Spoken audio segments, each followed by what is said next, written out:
Hello, I'm Brigantia, Blackbird of Blackbird's Brew. Happy Monday, and welcome to the introduction to the goddess Holle, also known as Holda, also known as Frau Holle. She's a Germanic goddess of winter, and she has been pictured as both a maiden of young years, as a mother of very mature age, and then as a crone who's in the later stages of her life. She is a spinner and she presides over all of the domestic arts. She wears a set of keys at her belt, and that symbolizes being the lady of the house and having authority over the household. She is known to be a stormbringer and considered to be one of the rulers of the wild hunt, particularly in the context of being the protector and the collector of the souls of deceased children. Holle has some very strong associations with Yule, particularly as Frau Holle, and later on folklore and fairy tales. She was believed to come around and give gifts to children in Germany. She would be dressed in a red cloak, like a witch on a broom, and she would fill children's shoes with goodies. And the children would, in return, leave bread and milk for her, ostensibly in the hopes of getting better presents.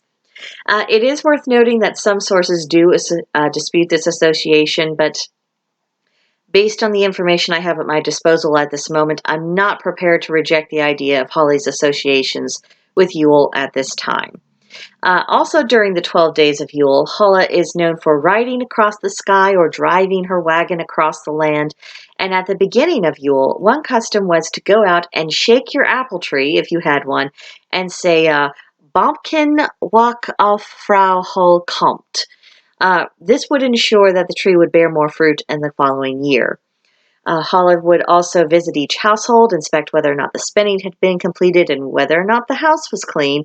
And if it was, Holle was pleased and she would give a blessing to the household.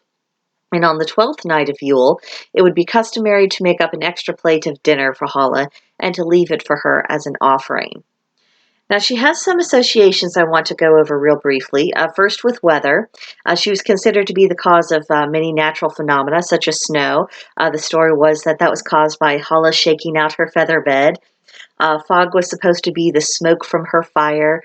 Rain meant that it was Holle's washing day. And lightning, of all things, was believed to be the result of her working her flax. And she was also thought to make the fields fertile and to also wake up the apple trees in the spring. Then she's also associated with wells. She had a magic well, and in some of the legends, it's even said that she lived at the bottom of a well. Women could ask for her help in fertility. Children would come and visit her, and the hardworking children would be rewarded, and the lazy children would get taught a lesson in whatever manner Holle saw fit. When it came to the housework and domestic arts, it says that she prizes a well-run household, and she's known to reward those who take pride in their work, even if it's not at Yule.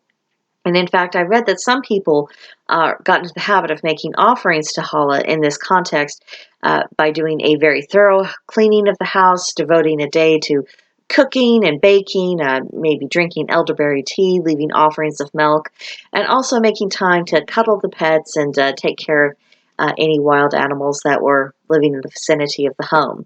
So that's our very brief introduction to Holle. We're going to be investigating her further. She has connections with both witchcraft and more lore about her with Yule.